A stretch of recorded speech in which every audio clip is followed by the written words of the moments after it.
Assalamualaikum warahmatullahi wabarakatuh. Innal hamdalillah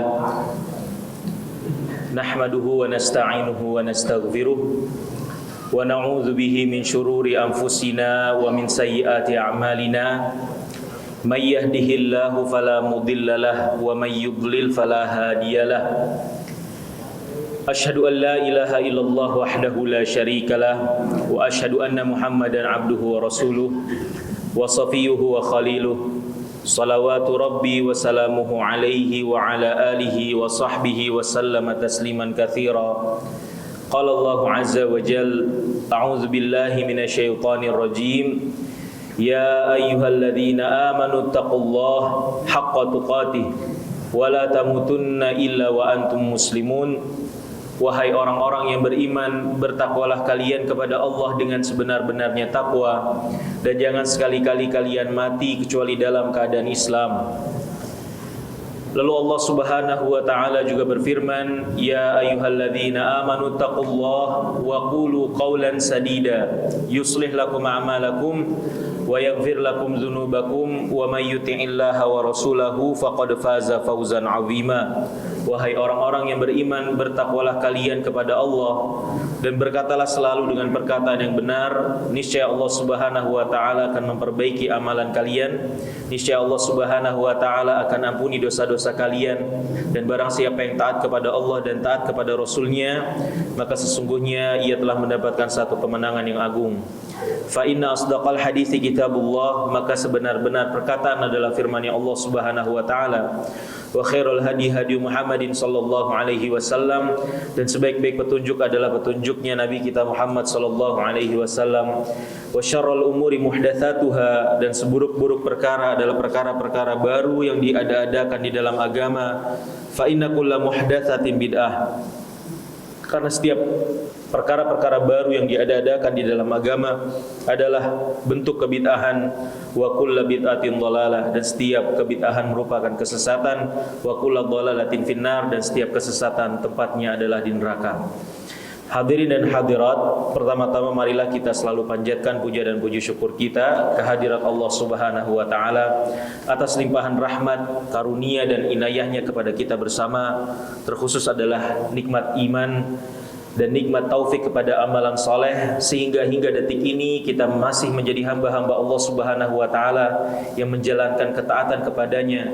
Dan kita berharap kepada Allah Subhanahu wa taala agar keadaan kita seperti ini adalah keadaan di mana kita menutup usia kita nanti. Lalu salawat dan salam marilah kita curahkan kepada junjungan kita, suri tauladan kita, Nabi kita Muhammad sallallahu alaihi wasallam, beserta kepada seluruh keluarganya, seluruh sahabatnya dan umatnya yang menerima dan beramal dan istiqomah di atas jalan sunnahnya hingga akhir zaman kelak. Hadirin sekalian, segala puji bagi Allah, kita kembali diberi kesempatan, diberi kesehatan oleh Allah Subhanahu wa taala untuk berkumpul bersama di masjid yang kita cintai ini dalam upaya untuk menambah keilmuan kita tentang agama kita. Maka saya berwasiat kepada diri saya pribadi dan jamaah sekalian untuk mengikhlaskan niat kita bersama-sama dalam upaya kita yang satu ini. Dan semoga Allah Subhanahu wa taala memberi keberkahan kita di dalam keilmuan kita, sehingga bertambah rasa takut kita kepada Allah Subhanahu wa taala, dan kemudian Allah Subhanahu wa taala berkenan untuk memberikan hidayahnya kepada kita agar kita beramal dengan ilmu yang sudah kita dapatkan.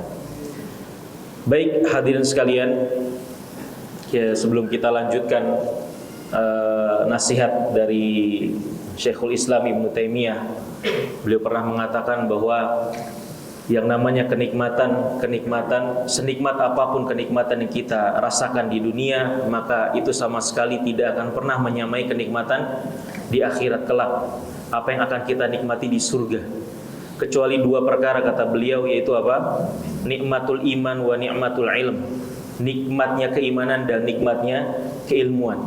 Maka saya menasihati diri saya pribadi dan hadirin dan hadirat sekalian untuk benar-benar menumbuhkan rasa cinta kita, ya, rasa cinta kita terhadap keilmuan. Jadikan majelis-majelis ilmu adalah satu hal yang tidak bisa terpisahkan dari hidup kita. Jadikan menuntut ilmu adalah satu hal yang kita bisa nikmati. kita bisa nikmati sebagaimana para salafun saleh ya, yang menjadi ciri khas dari mereka adalah mereka menikmati yang namanya menuntut ilmu. Menuntut ilmu itu adalah salah satu kebutuhan paling primer di dalam kehidupan mereka. Dari sahabat, tabi'in dan tabi'ut tabi'in. Dan semoga kita hadirin sekalian adalah orang-orang yang bisa menikmati kegiatan kita yang satu ini ya, dan semoga ya kita yang ada semua di sini menikmati ilmu, dan kemudian majelis-majelis ilmu adalah salah satu ciri khas kita yang akan kita terus lakukan sampai kita wafat insyaallah taala. Baik hadirin sekalian, kita lanjutkan pembahasan dari kitab Syarah Al-Arba'in An-Nawawiyah. Bisa dibuka kitabnya halaman 43. Kita habiskan dulu pembahasan ihsan kemarin. Ya, terakhir kita sudah menjelaskan tentang hakikat daripada ihsan, kisah-kisah yang kemudian memberikan kita gambaran utuh apa itu ihsan itu sendiri. Maka kita lanjutkan sedikit membaca tentang ihsan, baru nanti kita lanjutkan ke pembahasan mungkin yang terakhir dari hadis Jibril ini ya. Halaman 43. Tingkatan, jadi ihsan disebutkan di sini ada 2 tingkatan ya. Ihsan ada 2 tingkatan sebagaimana yang tadi pernah kita sampaikan kemarin pertemuan terakhir. Yang kedua itu fa in lam takun tarahu fa innahu yarak. Derajat ihsan adalah kalaupun engkau tidak melihatnya, sesungguhnya dia melihatmu. Dan terakhir ya kita sampaikan bahwa di antara kalau kita mau menuju kepada derajat ihsan yang pertama, di mana kita bisa memposisikan hati kita bahwa kita melihat dengan hati kita Allah Subhanahu wa taala ada di dalam hadapan kita, ada di hadapan kita. Maka ketika kita tidak bisa melakukan hal tersebut atau belum bisa, maka salah satu caranya adalah kita selalu menanamkan di dalam diri kita bahwa Allah memperhatikan kita. Ya, selalu ditanamkan dalam segala perbuatan. Kita mau berbuat perbuatan amalan, ya maka kita selalu ingat bahwa Allah Subhanahu wa taala sedang mengawasi kita. Kita mau berbuat, ada potensi di dalam hati kita untuk melakukan kemaksiatan, maka kita ingat bahwa Allah Subhanahu wa taala sedang mengawasi kita. Maka kata Ibnu Rajab, ketika kita bisa selalu menghadirkan bahwa Allah Subhanahu wa taala mengawasi kita, maka itu akan lebih mudah bagi kita untuk naik kepada derajat ihsan yang pertama tadi. Kita baca dulu. Yaqul al-muallif hafizahullah taala, derajat inilah yang dinamakan muraqabah, yaitu selalu meyakini Allah melihat kita. Rasulullah sallallahu alaihi wasallam bersabda, "Inna afdhalal imani an ta'lama annallaha ma'aka haitsu ma kunta." Sesungguhnya iman yang paling utama adalah engkau yakin bahwasanya Allah bersamamu dimanapun kamu berada. Ya, hadis riwayat Tabrani. Juga hadir hadis ini yang semakna, tetapi bentuknya adalah perintah dari Rasulullah.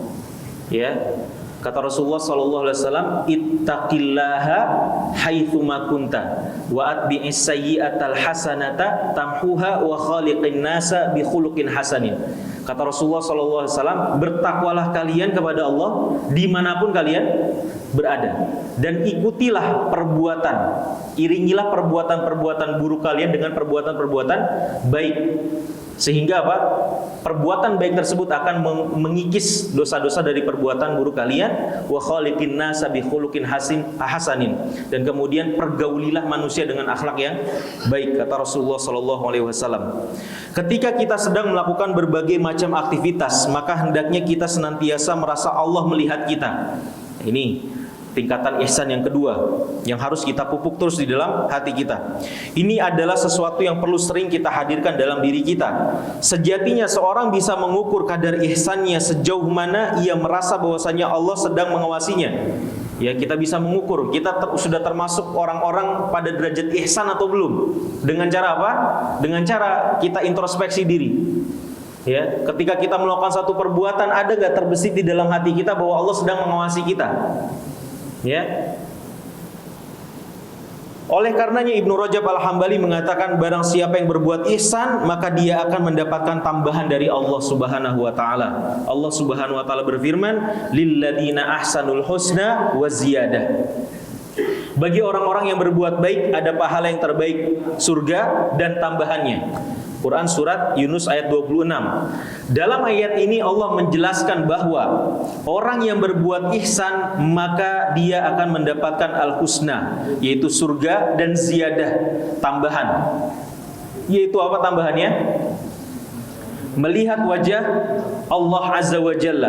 Hal ini dikarenakan selama di dunia dia selalu melatih dirinya untuk melihat Allah dengan hatinya dan selalu merasakan bahwa Allah melihatnya, maka balasan baginya pada hari kiamat adalah dia akan melihat indahnya wajah Allah Subhanahu wa taala. Ini adalah tambahan kenikmatan yang Allah tambahkan pada hari kiamat kelak. Kita sampaikan pada pertemuan terakhir hadirin sekalian, tambahan yang disebutkan oleh Allah Subhanahu wa taala, ziyadah.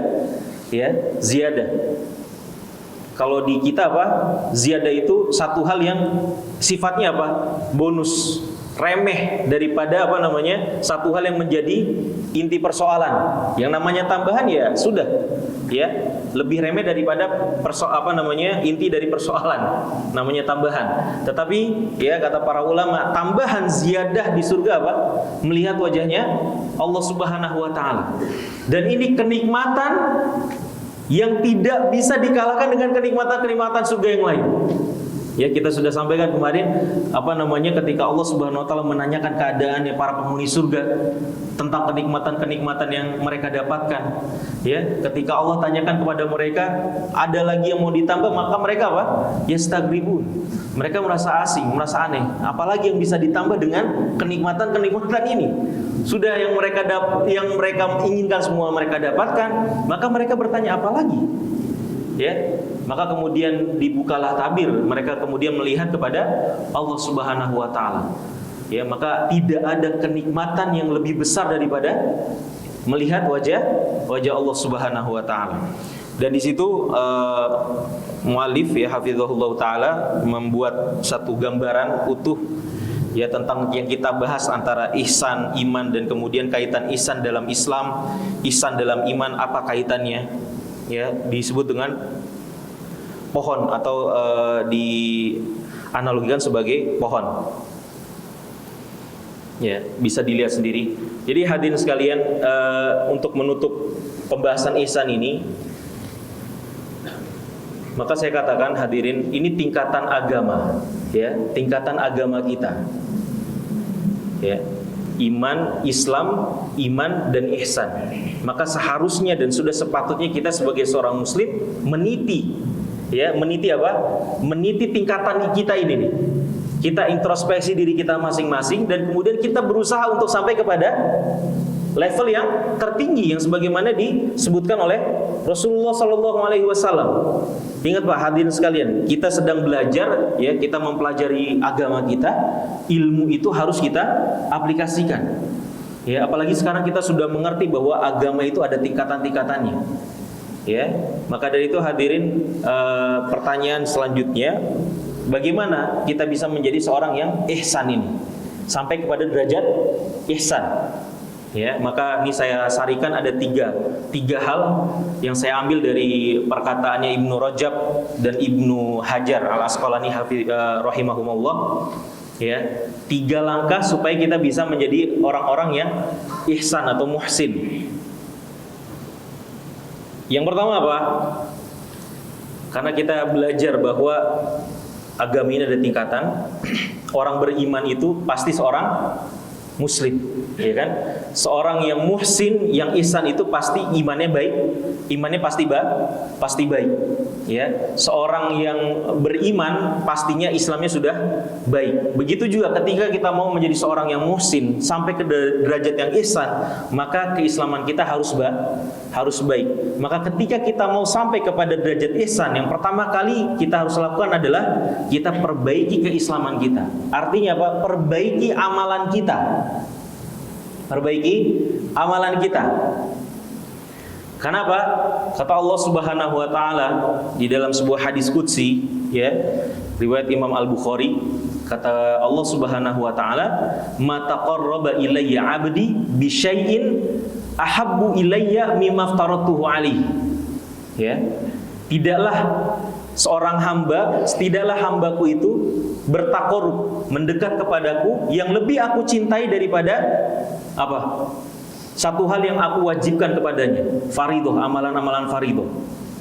Ya, jadi yang paling Allah cintai, di mana kita beramal bertaqarrub kepada Allah Subhanahu wa taala, tidak ada yang lebih Allah cintai daripada perkara-perkara yang Allah wajibkan kepada kita. Fardhu, ya. Wala yazalu 'abdi yataqarrabu ilayya bin nawafil hatta uhibbah. Dan kemudian ya, hambaku kemudian mengamalkan amalan-amalan nafilah, ya, tambahan daripada amalan-amalan fardhu tersebut, dia selalu mengerjakan amalan-amalan nafilah hatta uhibbah, sampai aku mencintainya. Fa idza ahbabtuhu, ketika aku sudah mencintainya, kuntu sam'ahu alladhi yasma'u bih. Ya, aku menjadi pendengarannya. Kemudian basarahu alladhi yubsiru bih. Ya, menjadi pendengarannya. Nanti kita jelaskan sedikit. Wa yadahu allati yabtishu biha, menjadi tangan yang dimana dia menggenggamnya. Wa rijlahu allati yamshi biha, dan kemudian menjadi kakinya dimana dia melangkah. Makanya kata Al-Hafidz Ibnu Rajab, wal murad bihadzal kalam, atau al murad bihadzal hadis, ya, anna man ijtahada bit taqarrub ila Allah bil faraid thumma bin nawafil qarraba ilaihi wa raqahu min darajatil iman ila darajatil ihsan.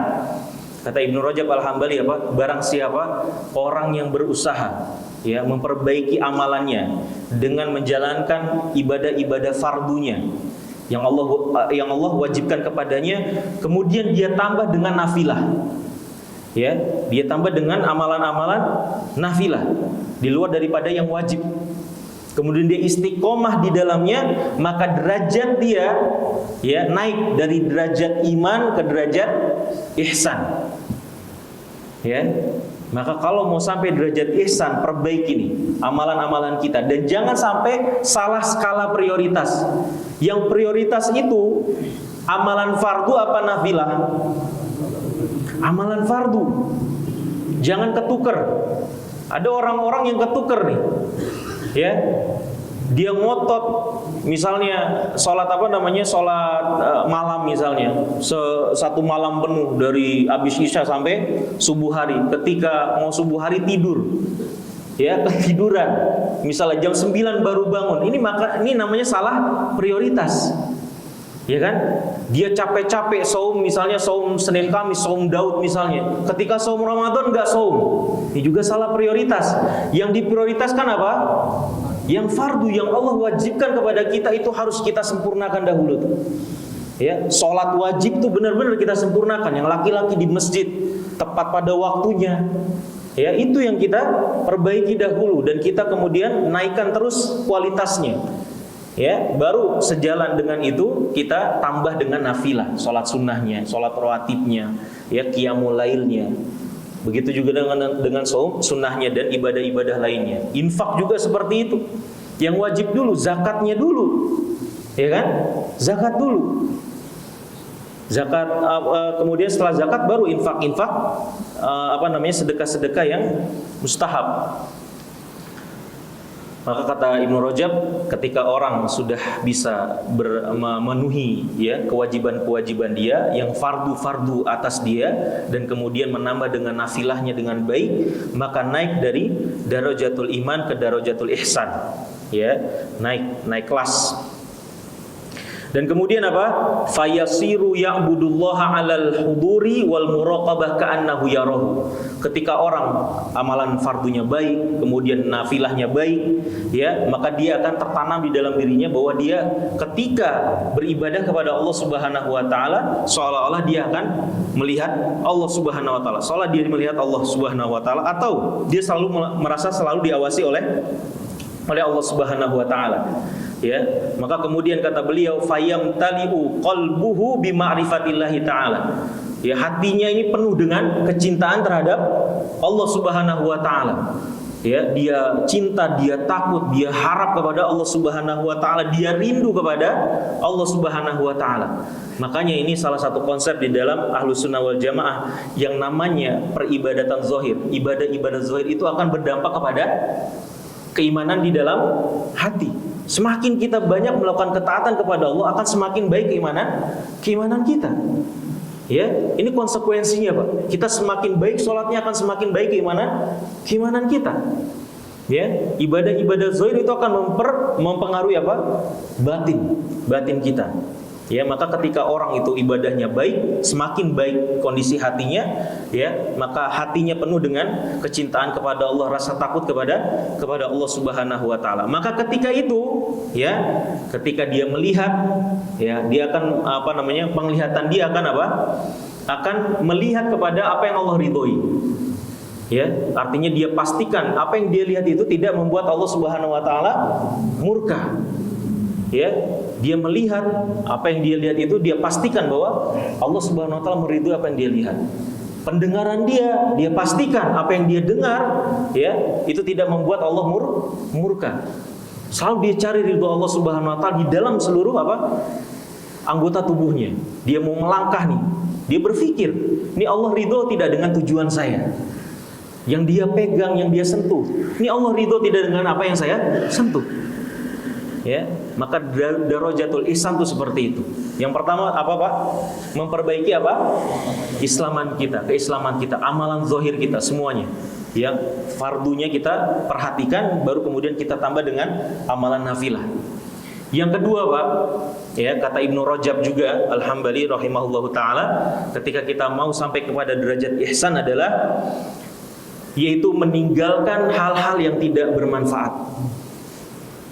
Ya, kita meninggalkan hal-hal yang tidak bermanfaat. Apa kata Ibnu Rajab? Idza hasunal Islam, ketika keislaman seseorang itu sudah baik, iqtada tarku ma la ya'ni. Kemudian apa konsekuensinya adalah dia akan meninggalkan hal-hal yang tidak bermanfaat buat dia.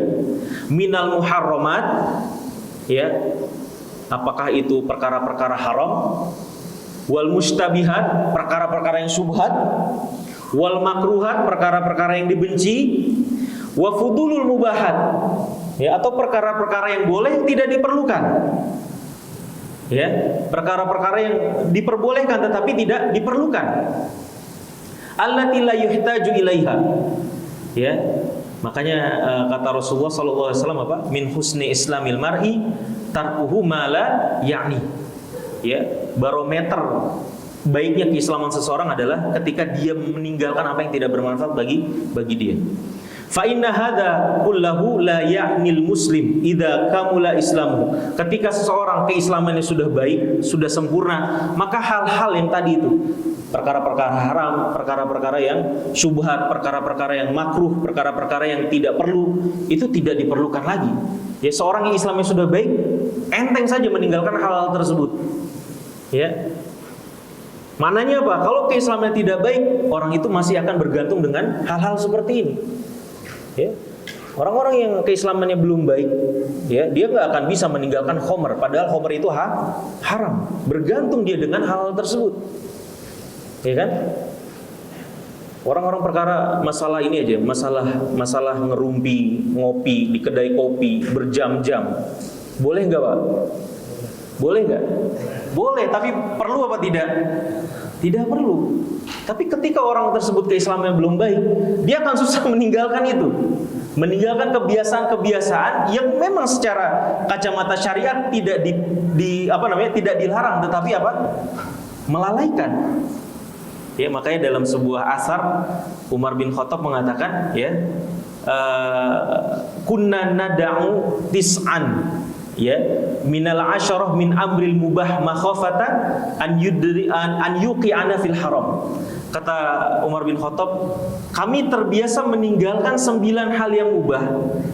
Ya, dari 10 perkara mubah ditinggalkan 9, kata Umar bin Khattab. Biasa kami, para sahabat artinya, meninggalkan 9 dari 10 perkara yang mubah. Kenapa? Karena kami takut yang 9 ini akan menyampaikan kami dalam perkara-perkara yang haram atau perkara-perkara yang syubhat. Ya. Jadi wabalagha ila darajatil ihsan, ya, ketika orang sudah bisa yang menjaga dirinya dari perkara-perkara tadi yang tidak dia perlukan, ya, maka ini akan menaikkan derajat dia kepada derajat ihsan, kata Ibnu Rajab Al-Hambali. Kemudian yang ketiga, hadirin sekalian, menumbuhkan rasa malu kepada Allah Subhanahu wa taala. Ya kan? Konsep ihsan itu kan kita salah satunya apa? Kita merasa atau terus merasakan bahwa Allah Subhanahu wa taala mengawasi kita. Dengan menumbuhkan rasa malu, ya, ini akan semakin mudah kita sampai kepada derajat itu. Orang yang sudah malu sama Allah Subhanahu wa taala kan ya akan merasa enggak enak ketika melakukan hal-hal yang tidak diridhoi oleh Allah Subhanahu wa taala. Maka dalam sebuah hadis kata Rasulullah sallallahu alaihi wasallam, istahyu minallahi haqqal haya. Ya, malulah kalian kepada Allah dengan rasa malu yang sebenarnya, haqqal haya. Qulna, maka kata para sahabat, qulna ya Rasulullah, inna la nastahi walhamdulillah. Para sahabat kemudian bilang apa? Wahai Rasulullah, ya kami sudah punya rasa malu terhadap Allah Subhanahu wa taala, alhamdulillah, segala puji bagi Allah. Maka kemudian kata Rasulullah, laisa dzak, bukan begitu maksudnya. Ya, bukan begitu maksudnya. Walakinnal istihya minallahi haqqal haya, kata Rasulullah, tetapi yang disebut dengan apa? Rasa malu yang sebenarnya terhadap Allah Subhanahu wa taala apa? Antahfadzur ra'sa wa ma wa'a. Ya, yaitu engkau menjaga kepalamu dan anggota tubuh yang ada di kepalamu itu. Apa maksudnya? Kata Rasulullah sallallahu alaihi wasallam, ya, fala tasjuda wala takhdha illa lillah. Kata para ulama, ya kita tidak meletakkan kepala kita kecuali untuk bersujud kepada Allah Subhanahu wa taala, dalam penuh ketundukan kepada Allah Subhanahu wa taala, dan kita tidak mengangkat kepala kita wala tarfa'ahu takabburan ala khalqillah, dan kita tidak mengangkat kepala kita bentuk rasa sombong kita terhadap makhluk-makhluk Allah Subhanahu wa taala. Ya, wa ma wa'a minal jawarih adh-dhahirah wal batinah kal ainain wal udhunain wal lisan bi alla ta'sih bi hadhil jawarih. Wa ma wa'a, dan kemudian apa? Yang ada di kepala kita, mata kita, kemudian apa? Telinga kita, mulut kita, semua anggota badan kita yang ada di kepala tersebut tidak kita pergunakan untuk kemaksiatan. Untuk nguping misalnya, untuk melihat sesuatu yang diharamkan misalnya, untuk ngomongin orang lain misalnya, kita jaga semuanya. Itu bentuk rasa takut kepada Allah Subhanahu wa taala, rasa malu kepada Allah. Wa tahfadzul batan wa ma hawa, dan kemudian kita menjaga perut kita. Ya. Artinya bagian tubuh kita, perut, dan kemudian yang bersambung dengan perut tersebut, minal jawarih adh-dhahirah kal qalb, hati, kemudian apa? Yadain, dua tangan dan dua kaki kita. Fayahfaduha anil ma'asi, dan kita pastikan bahwa perut kita, hati kita, tangan kita, kemudian kaki kita tidak kita pergunakan untuk kemaksiatan kepada Allah Subhanahu wa taala. Itu bentuk rasa malu kita kepada Allah Subhanahu wa taala. Wal tadhkuril mauta wal bila. Kata Rasulullah kemudian apa? Bentuk rasa malu kita kepada Allah apa? Kita mengingat betul-betul kematian. Ya, bahwa sewaktu-waktu tanpa kita sadari, tanpa kita perhitungkan, kematian pasti akan datang. Terus ingat hal tersebut. Wal bila itu ingat bahwa nanti kita dikubur, ya, kemudian jasad kita akan hancur, ya, dan nanti kita akan dibangkitkan oleh Allah Subhanahu wa taala. Wa man aradal akhirata taraka zinatad dunya faman fa'ala dzalika faqad istahya minallahi haqqal haya. Ya, kalau kita menjaga tadi kepala kita, mata, mulut, telinga, dan kemudian perut kita, hati kita, tangan kita, kemudian apa? Kaki kita, dan kemudian kita selalu mengingat kematian, selalu mengingat nasib kita setelah kita mati, maka ini adalah bentuk kita malu kepada Allah Subhanahu wa taala. Makanya dalam sebuah hadis juga Rasulullah pernah bilang apa? Idza lam tastahi fasna' ma syi'ta. Kalau kalian gak punya malu, maka berbuatlah sesukanya. Nah, kita melihat hadirin sekalian, ya, realita kita pada zaman kita sekarang, ya, notabene kita mayoritas muslim, ya kan? Tetapi moralitas kita kaum muslimin terus tergerus. Dan salah satu yang menjadi faktor bagaimana moralitas kita terus hilang, ya, terus dangkal, terus mendangkal apa? Karena hilangnya sifat malu. Ya kan? Skala masyarakat awam sampai skala para pejabat-pejabat juga demikian. Ya kan? Dan ini PR bersama buat kita umat Islam. Harus punya rasa malu. Al-haya minal iman, kata Rasulullah kan. Rasa malu itu apa? Sebagian dari keimanan. Ya, kalau orang nggak punya rasa malu, sudah semuanya dilakukan, sudah nggak tahu lagi rasa malu. Ya, maka sudah lumrah, makanya hadirin sekalian, apalagi ditambah dengan media sosial. Ya, orang-orang yang perkara yang harusnya mereka sembunyikan sudah tidak malu-malu lagi mereka kemukakan. Ya, topik-topik yang harusnya disembunyikan, yang harusnya dibicarakan tidak di publik, ya, dipublish gitu ya, maka kemudian mereka bicarakan di terang-terangan. Ya, ini yang membuat membuat moralitas kita sebagai bangsa yang notabene adalah muslim terus tergerus. Baik, hadirin sekalian, kita lanjutkan, buka halaman 45. Yaitu pengaruh dosa besar terhadap keimanan. Ya, ihsan, ya. Ini ihsan, semoga kita bisa Bapak-bapak, ibu-ibu sekalian, kita bisa amalin nih. Ya kan? Tingkatan daripada ihsan, dan kemudian kita bisa melangkah atau beramal supaya kita sampai kepada derajat Islam tadi, perbaiki keislaman kita, meninggalkan perkara-perkara yang tidak bermanfaat, dan kemudian menumbuhkan rasa malu terhadap Allah Subhanahu wa taala. Pengaruh dosa besar terhadap keimanan. Ya, halaman 45. Dalam pembahasan iman, terdapat pembahasan mengenai imannya orang-orang pelaku dosa besar, dan tentang bagaimana status pelaku dosa besar. Ya, terdapat banyak perselisihan antara ahlus sunnah dan ahlul bid'ah dalam hal ini. Namun para ulama membagi pendapat tentang kondisi orang yang melakukan dosa besar menjadi 3 pendapat besar. Ya, dalam permasalahan dosa besar ada 3 pendapat besar. Pendapat pertama adalah Khawarij. Pendapatnya orang-orang Khawarij. Orang-orang Khawarij berpendapat bahwa pelaku dosa besar itu kafir dan kekal di dalam neraka. Pemahaman ini sangatlah berbahaya karena mereka senang mengkafir-kafirkan orang, dan sampai saat ini masih ada pemahaman takfiri tersebut. Orang-orang Khawarij beranggapan bahwa membunuh orang munafik lebih utama daripada membunuh orang kafir, sehingga mereka lebih suka untuk membunuh aparat pemerintah. Ya, ini kenapa? Ini ada ideologi yang mereka adopsi. Nanti kita sedikit akan bahas nih. Pendapat kedua, Ahlus Sunnah. Ahlus Sunnah beranggapan bahwa para pelaku dosa-dosa besar itu tidak kafir. Ya, tidak kafir. Seseorang baru dikatakan kafir ketika dia telah menghalalkan perbuatan-perbuatan dosa besar tersebut. Orang zina kafir tidak? Orang yang berzina, muslim yang berzina, apakah dia kafir? Tidak. Tetapi kalau dia bilang zina itu halal, baru dia kafir di situ. Kafirnya bukan karena zinanya, tetapi karena apa?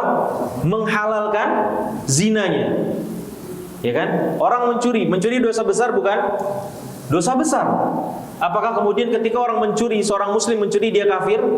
Tidak. Tetapi kalau dia bilang, dia beranggapan bahwa mencuri itu halal, maka itu adalah di antara yang menyebabkan dia terjatuh kepada kekafiran. Bukan karena mencurinya, tetapi karena dia menghalalkan pencurian tersebut. Ya. Seseorang yang melakukan dosa besar dengan tidak meyakini bahwa hal tersebut halal, maka dia tidak kafir. Hanya saja dia terancam dengan neraka. Oleh karenanya Ahlus Sunnah berpendapat bahwa orang yang berbuat dosa besar dia tetap muslim, hanya saja imannya berkurang. Sudah pernah kita bahas. Pendapat ketiga, Mu'tazilah. Ya, orang-orang Mu'tazilah berpendapat bahwa pelaku dosa-dosa besar tidak beriman dan tidak kafir. Ia hanya berada di antara keduanya, iman dan kafir. Meskipun demikian, mereka tetap mengatakan pelaku dosa-dosa besar itu kekal di dalam neraka. Akan tetapi mereka mengatakan nerakanya pelaku dosa-dosa besar lebih ringan daripada nerakanya orang-orang kafir. Jadi ada neraka khusus. Pendapat yang tepat adalah pendapat Ahlus Sunnah. Adapun pendapat Khawarij dan Mu'tazilah adalah pendapat yang menyimpang. Ya, ini Bapak hadirin sekalian, ini urgent sekali kita memahami hal ini. Terlebih di zaman kita sekarang nih. Ya, kita ini mudah banget Pak mengadopsi pemikiran, mengadopsi sebuah ideologi itu gampang sekali. Ya, berseliweran di mana-mana. Sambil tiduran kita bisa tuh mengadopsi ideologi yang sesat. Sebelum tidur lagi buka-buka WA, terus nge-tap link-link segala macamnya. Kita bisa tuh baca ideologi kemudian kita adopsi. Ini bahaya sekali hadirin sekalian. Ya. Di antara yang banyak sekali tersebar dan orang tidak sadari, ya. Mereka kalau dikatakan Khawarij mungkin tidak, tetapi mereka mengadopsi di antara pemikiran-pemikiran orang Khawarij. Di antaranya adalah mengkafirkan orang yang melakukan dosa besar. Ya, dan kalau kita telusuri sejarahnya orang-orang Khawarij luar biasa. Ya. Ada nanti perbedaan para ulama kapan munculnya nih benih-benih Khawarij tersebut. Ya. Kapan munculnya orang Khawarij, Pak? Di zamannya Rasulullah SAW sudah ada benih-benihnya. Ya, para ulama berbeda pendapat apakah itu nenek moyangnya orang Khawarij atau tidak. Ya, ada Ibnu Khuwaisirah ya. Ibnu Khuwaisirah. Jadi ketika itu Rasulullah SAW sedang membagikan harta rampasan, harta ghanimah. Kemudian orang ini datang bilang apa kepada Rasulullah? I'dil ya Muhammad. Berbuat adillah wahai Muhammad. Rasulullah disuruh apa? Adil. Ya. Maka kata Rasulullah SAW, wailaka faman ya'dil. Ya, kalau aku aja nggak adil, siapa yang bisa adil? Ya, ini diantara pendapat para ulama bahwa diantara pendapat mereka adalah saat itulah benih-benih Khawarij sudah muncul di zamannya siapa? Rasulullah SAW. Ya, kemudian nanti mereka benar-benar mendapat kekuatan ya ketika terjadi huru-hara setelah terbunuhnya siapa? Utsman bin Affan. Ya, setelah terbunuhnya Utsman bin Affan barulah mereka bisa membentuk satu tentara yang besar, ya jumlahnya 6.000 orang saat itu. Yang kemudian menyempal dari Dari kekhalifahan Ali bin Abi Thalib ya, ketika itu terjadi peperangan antara siapa? Ali dan Muawiyah. Ya, kemudian terjadi peristiwa tahkim. Peristiwa tahkim kemudian mereka menyempal ya 6.000 orang. Ada satu riwayat ya hadirin sekalian. Dialognya siapa? Ibnu Abbas dengan orang-orang Khawarij. Nanti kita bisa melihat nih bagaimana metodologi berpikir mereka sehingga mereka menjadi orang-orang yang disebut Rasulullah yang sudah dikabarkan oleh Rasulullah SAW. Ya, orang-orang Khawarij ini. Intinya hadirin sekalian ya, sebab adanya firqah-firqah itu adalah apa? Ya, mereka mengikuti hawa nafsu mereka. Ya, memahami Al-Quran, memahami hadis atau beragama secara umum dengan hawa nafsu mereka, bukan dengan apa? Bukan dengan dalil. Ya, dari Al-Quran dan As-Sunnah. Contohnya ketika Ali bin Abi Thalib dan kemudian Muawiyah, ya setelah peristiwa tahkim akhirnya orang-orang Khawarij ini sebanyak 6.000 orang itu memisahkan diri, maka Ibnu Abbas meminta izin kepada Ali bin Abi Thalib untuk apa? Untuk berdialog dengan mereka, berdialog dengan orang-orang Khawarij. Ya. Maka Ali bin Abi Thalib tadinya ragu, saya takut dengan keselamatan engkau wahai Ibnu Abbas. Tidak, insyaallah. Ibnu Abbas yakin dan kemudian pergi ke mereka, berdialog dengan orang-orang Khawarij ini. Ya. Maka ditanya sama Ibnu Abbas, apa yang membuat kalian ini seperti ini, menyempal dari pemimpin yang sah? Ya, tadinya mereka berada di barisan siapa? Ali bin Abi Thalib. Ya, kemudian mereka kemukakan unek-unek mereka. Di antara yang mereka sampaikan kepada Ibnu Abbas apa? Sebab mereka memusuhi Ali bin Abi Thalib, menyempal dari Ali bin Abi Thalib atau penguasa yang sah saat itu. Ya, karena Ali bin Abi Thalib menyerahkan hukum kepada manusia. Ya kan? Jadi ketika peristiwa tahkim itu kan, ketika tentaranya Muawiyah hampir kalah saat itu, maka kemudian mereka mengangkat Al-Quran. Artinya apa? Mau ada jalur damai, artinya dengan jalur diplomasi. Akhirnya apa? Ali bin Abi Thalib mengutus siapa? Abu Musa al-Asy'ari, dan kemudian pihak Muawiyah mengutus siapa? Amr bin As. Ya, dan ini yang mereka tidak setujui. Katanya, ya kata mereka apa? Ali bin Abi Thalib ya menyerahkan hukum kepada manusia. Padahal hukum itu hanya milik siapa? Allah Subhanahu wa taala. Ya, bahkan mereka mengkufurkan siapa? Ali bin Abi Thalib. Maka kemudian kata Ibnu Abbas, ya, sebelum Ibnu Abbas menjawab fitnah-fitnah mereka, ya, kemudian syubhat-syubhat mereka, Ibnu Abbas bilang kepada mereka, ya, kepada orang-orang Khawarij tersebut, ya, apa kata Ibnu Abbas? Ataitukum min indi sahabatin Nabi sallallahu alaihi wasallam. Ya, saya datang kepada kalian saat ini nih, ya, orang-orang Khawarij di sana. Saya datang dari siapa? Dari sisi para sahabat Rasulullah sallallahu alaihi wasallam, dari golongan Muhajirin dan golongan Ansar. Li uballighukum ma yaquluna al-mukhbaruna bima yaquluna fa alaihim nazalal Qur'an. Ya, saya mau mengabarkan kepada kalian tentang perkara-perkara agama, ya, yang mereka pahami. Karena apa? Quran turun kepada mereka, kepada para sahabat Rasulullah SAW. Wahum a'lamu bil wahyi minkum, dan para sahabat itu lebih paham terhadap wahyu daripada kalian. Wa fihim unzila wa laysa fikum minhum ahad. Ya, Quran itu turun kepada mereka, sementara saya melihat mereka jumlahnya saat itu ada 6.000 orang-orang Khawarij ini. Tidak ada satupun di antara kalian ada sahabat Rasulullah SAW, nggak ada. Ya, maka ini penting sekali, hadirin sekalian, yang membuat orang itu keluar dari manhajnya Ahlussunnah, manhajnya Salafus Saleh. Karena apa? Mengikuti hawa nafsu mereka sendiri. Ya, contohnya tadi fitnah pertama mereka, syubhat pertama mereka, ini apa namanya? Ali bin Abi Thalib menyerahkan hukum kepada manusia. Hukum itu hanya milik Allah. Maka apa kata Ibnu Abbas? Ya, nanti saya akan terangkan kepada kalian dari Al-Quran dan dari sunnahnya Rasul kalian Muhammad SAW. Maka yang pertama kata Ibnu Abbas, Ali bin Abi Thalib tidak melakukan kesalahan. Apakah kalian tidak membaca surat, ya, apa namanya, wa in khiftum shiqaqa bainihima fab'atu hakaman min ahlihi wa hakaman min ahliha, dalam surat An-Nisa ayat 35, dalam perkara perseteruan antara suami dan istri.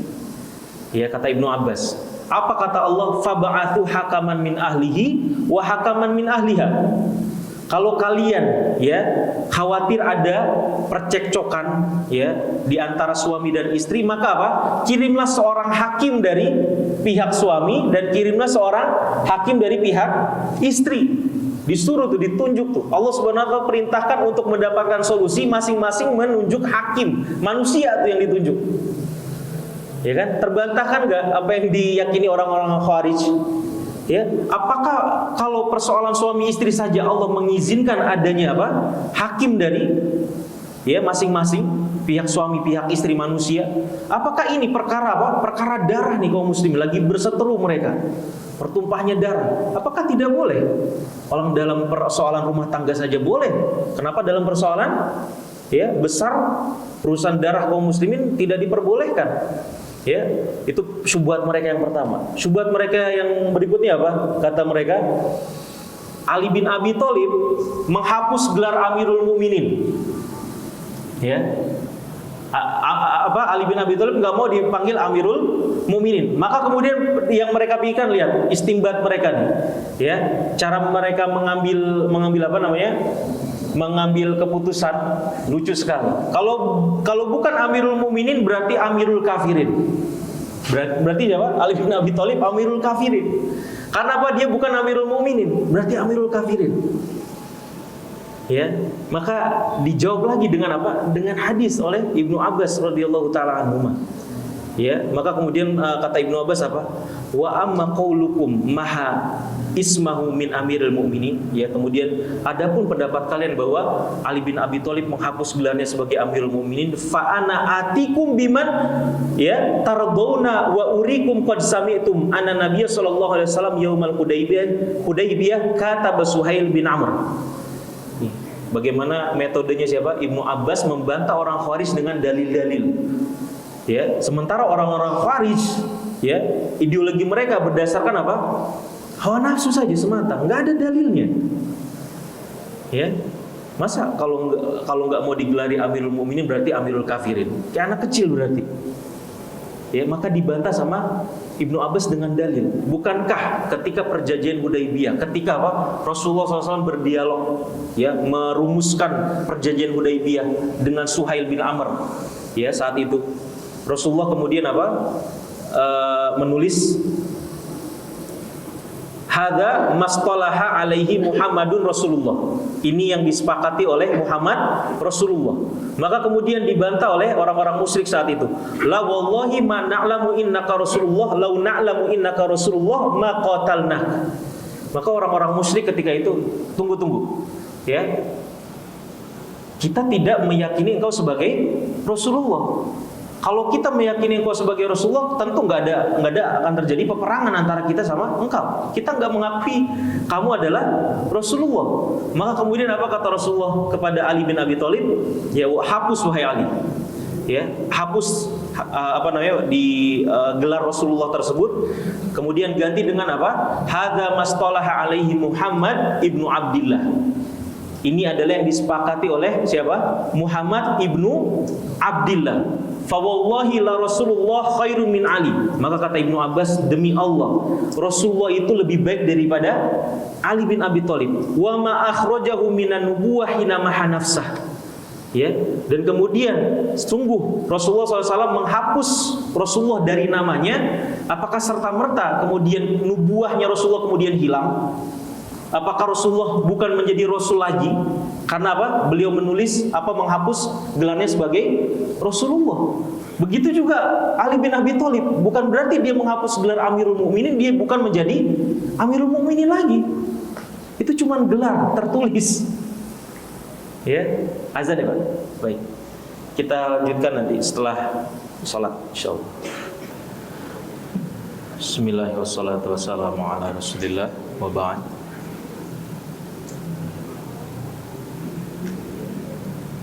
Baik, kita lanjutkan hadirin.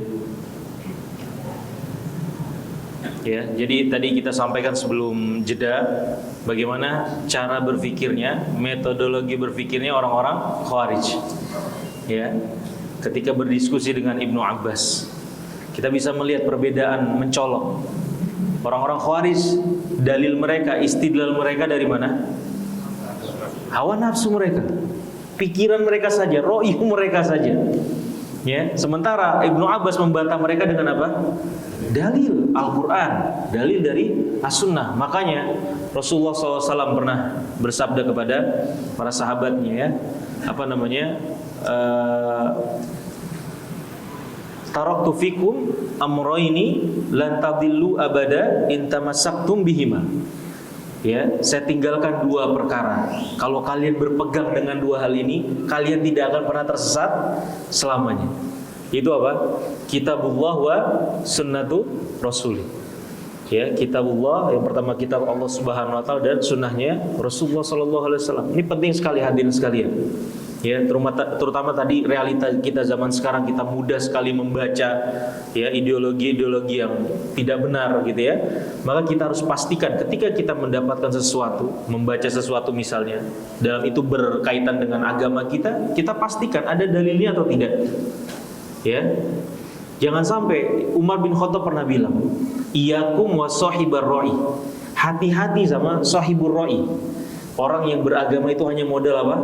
Akal mereka saja. Ya, itu mudah tersesat. Tersesat. Contohnya ini seperti orang Khawarij seperti ini.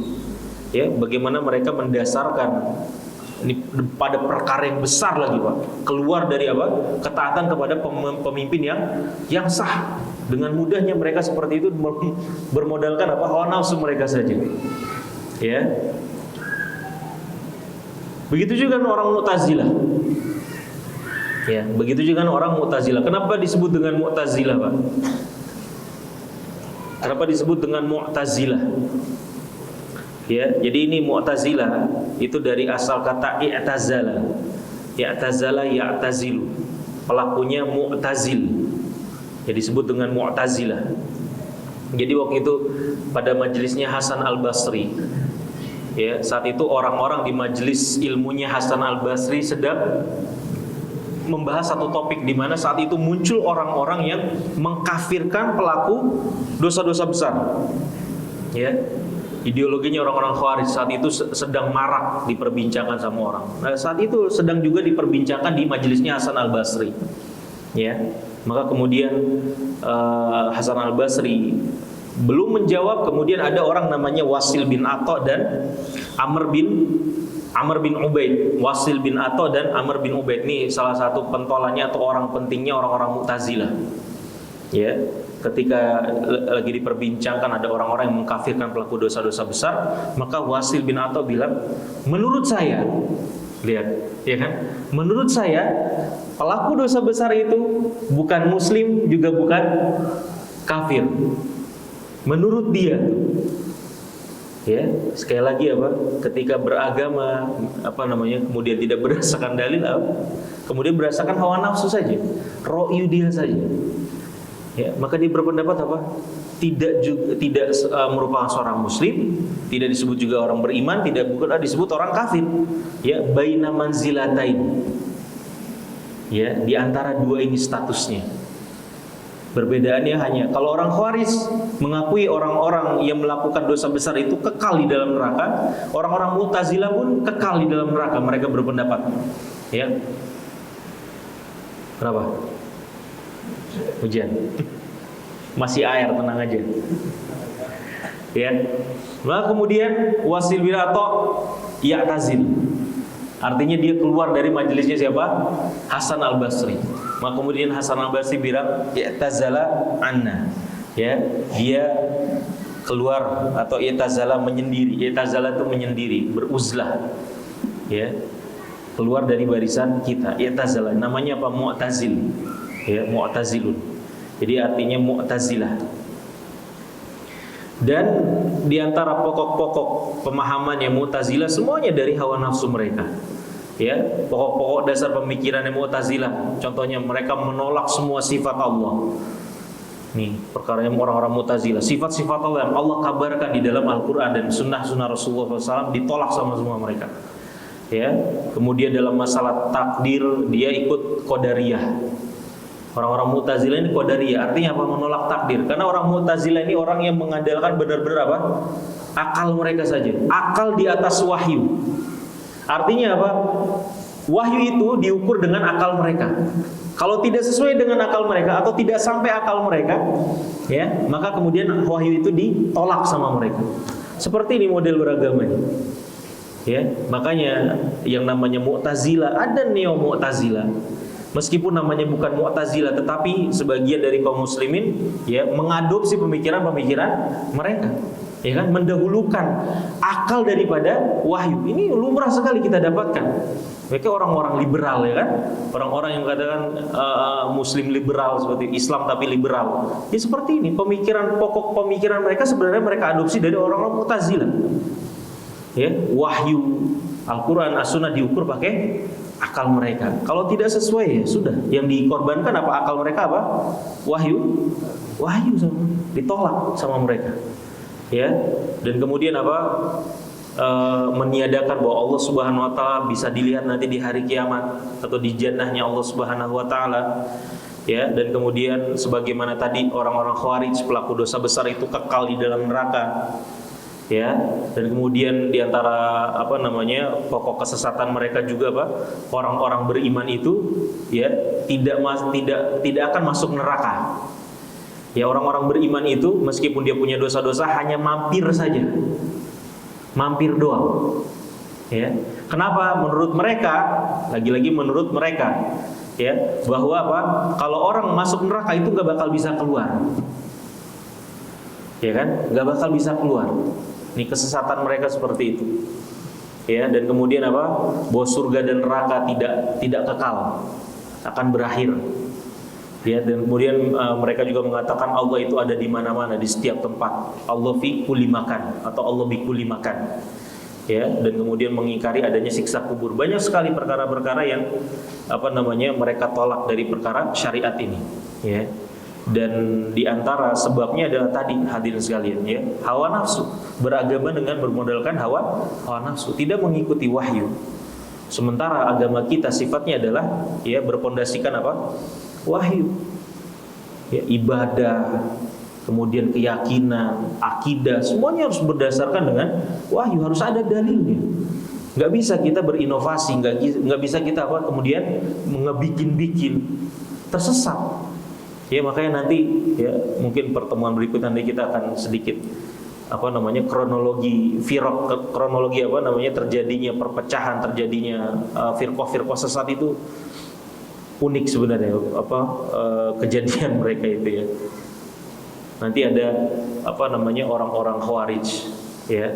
Nanti kemudian ada sebagian manusia yang menyelisih orang Khawarij, tetapi mereka menyelisih orang-orang Khawarij tidak dengan Al-Quran dan As-Sunnah, tidak dengan pemahaman yang benar. Ujung-ujungnya Ujung-ujungnya malah bikin firqah sesat lainnya. Murji'ah misalnya. Mereka ini Murji'ah sebenarnya orang-orang yang menyelisih Khawarij. Dia enggak setuju dengan pemikiran Khawarij, tetapi dia menyelisihinya dengan tidak berdasarkan Al-Quran dan As-Sunnah, dengan pemahaman yang benar. Akhirnya ujung-ujungnya bikin firqah baru yang sesat juga. Begitu juga dengan orang Jabariyah misalnya. Ya, Qadariyah muncul, ada orang-orang yang mengingkari takdir. Maka sebagian orang menyelisihi orang-orang Qadariyah tetapi tidak berlandaskan Al-Quran dan As-Sunnah. Ujung-ujungnya bikin firqah sesat yang lainnya, Jabariyah misalnya. Terus seperti itu. Ya, ketika muncul ahli kalam Jahmiyah misalnya. Ya, kemudian ada Mu'tazilah. Orang Mu'tazilah kemudian ada yang menyelisihi mereka, ya, orang-orang Mu'tazilah, tetapi tidak berlandaskan Al-Quran dan As-Sunnah dengan dengan metodologi mereka, dengan akal mereka lagi, akhirnya bikin firqah sesat yang lainnya. Selalu seperti itu. Ya, maka kita Ahlus Sunnah selalunya di mana, Pak? Pertengahan.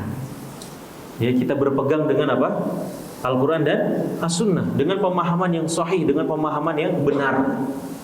Ya, ini jalan keselamatan. Alhamdulillah kita menjadi orang-orang yang bisa mempelajari, yang sudah membuka hati kita dengan manhaj yang agung ini. Ya, maka kita pelajari itu.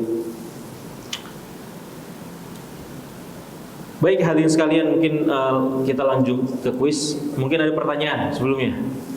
Tafadhol. Iya.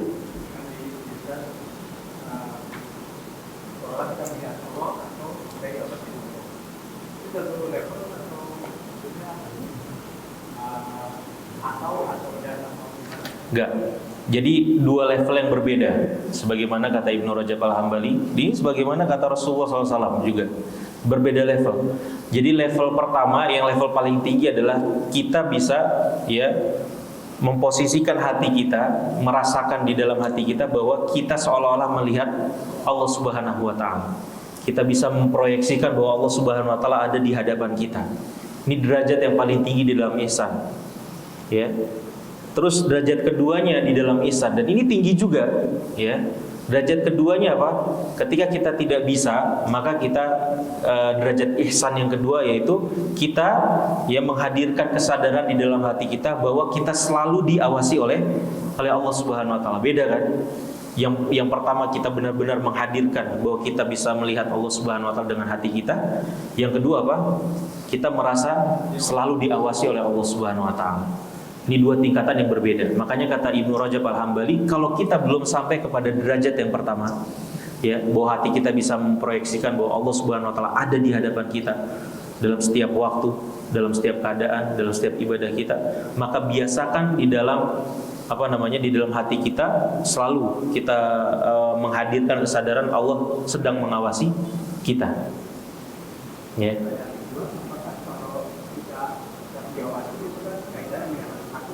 Iya, ini rasa takut kepada Allah Subhanahu wa taala. Kalau kita mau melihat rasa apa yang dihadirkan. Kalau kita pengen ucapan selanjutnya.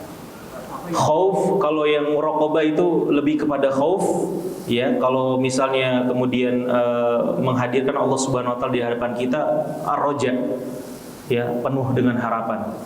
Sebenarnya kita beribadah beriman kepada Allah Subhanahu wa taala harus dengan dua hal ini, ya, khauf sama roja. Tetapi dalam realisasinya seseorang itu akan nanti khaufnya lebih tinggi, ya, kemudian rojanya lebih tinggi. Seperti itu. Tapi intinya adalah mahabbah, daripada cinta kepada Allah Subhanahu wa taala itu. Ya. hukum itu datangnya hanya dari Allah atau disebut dengan dalil. Dan apa yang disebut dengan fatwa dan ulama, apa itu juga disebut dalil atau diceritakan? Mana yang harus digunakan, diprioritaskan, dalil atau fatwa? Iya, tentunya ketika berbicara masalah fatwa, ya fatwa itu nanti kita lihat fatwa itu ada jenisnya nanti. Ada fatwa yang berdasarkan dengan dalil, ada fatwa yang tidak berdasarkan dengan dalil. Tentunya ketika fatwa itu kan fatwa hadir ketika ada sebuah kasus atau sebuah persoalan yang tidak bisa serta-merta dijawab dengan dalil. Ya, tetapi perlu ada perumusan khusus dari dalil-dalil yang dikumpulkan oleh para ulama, tentunya orang-orang yang punya kapasitas, kemudian muncullah satu hukum. Ya, ketika fatwa tersebut berdasarkan dengan dalil-dalil, ya maka sebagai seorang muslim ya kita mengambil daripada fatwa tersebut dan tidak bertentangan dengan dalil. Gitu ya. Kecuali nanti dalilnya ya berdasarkan dengan menurut saya. Ya, atau menurut hemat saya. Berdasarkan hanya semata-mata dengan apa? Dengan akal pikiran saja misalnya. Maka ini yang tidak kita ambil seperti itu. Ada lagi? Baik. Kertas soal kuis ada? Silakan. Yang belum punya kitab masih banyak kan ya? Angkat tangan coba yang masih belum punya kitab. Oh, masih banyak tuh.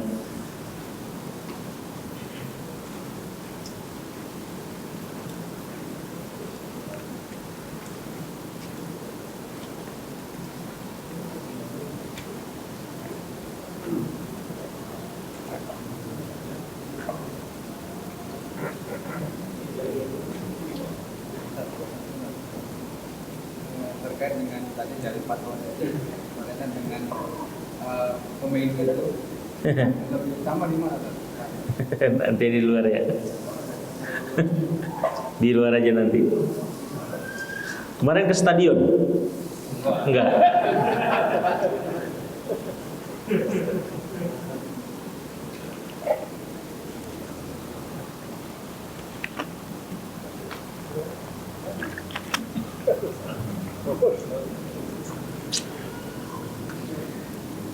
Oke.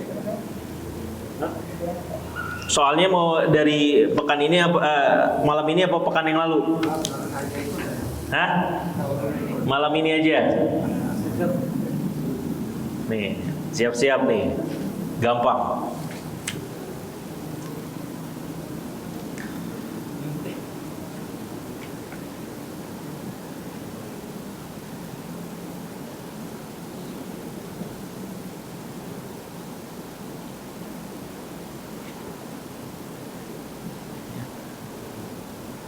Tadi saya sampaikan 3 kiat ya, sampai kepada derajat ihsan.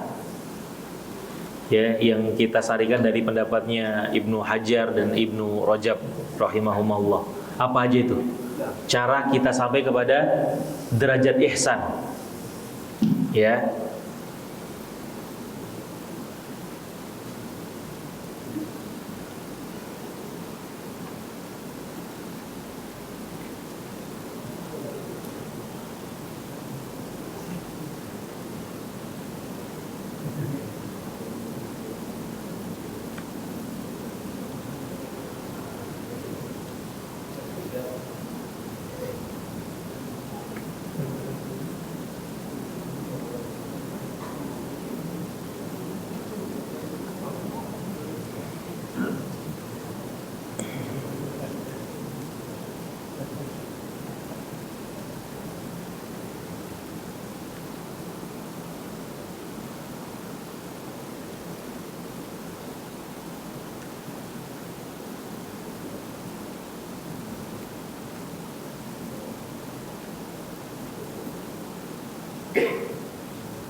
Kalau bisa untuk merincikan maksudnya apa, bagaimana caranya.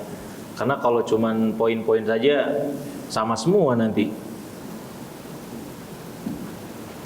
Tunjukkan bahwa jawaban antum tuh spesial gitu. Lebih dari yang lain. Dijabarin kalau bisa. Maksudnya apa? Poin pertama ini kayak gimana? Maksudnya apa gitu?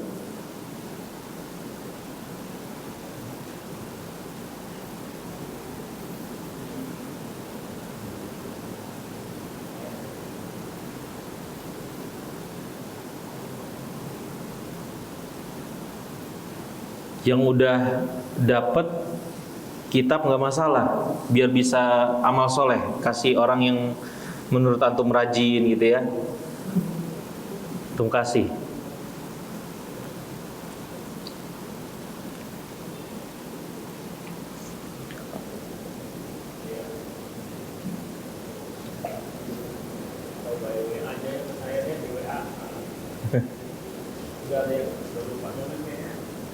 Udah lupa nulis, masya Allah.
Jangan lupa kasih nama ya.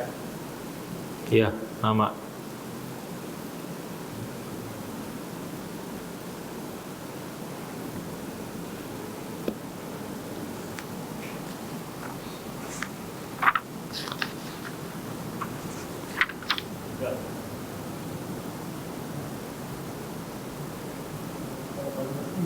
Hah? Iya.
Sudah? Masih ada yang belum?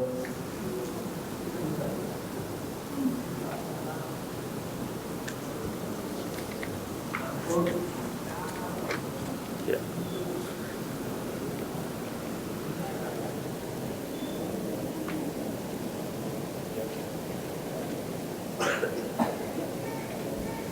Ya. Ya.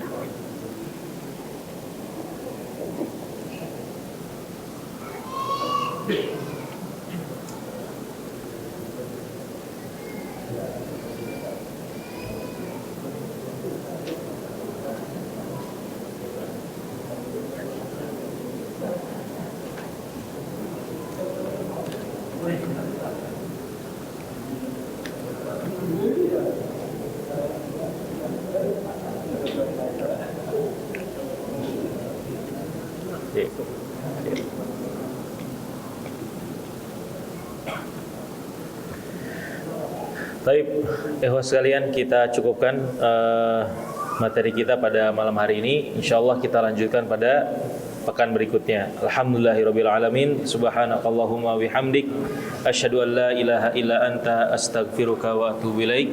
Assalamualaikum warahmatullahi wabarakatuh.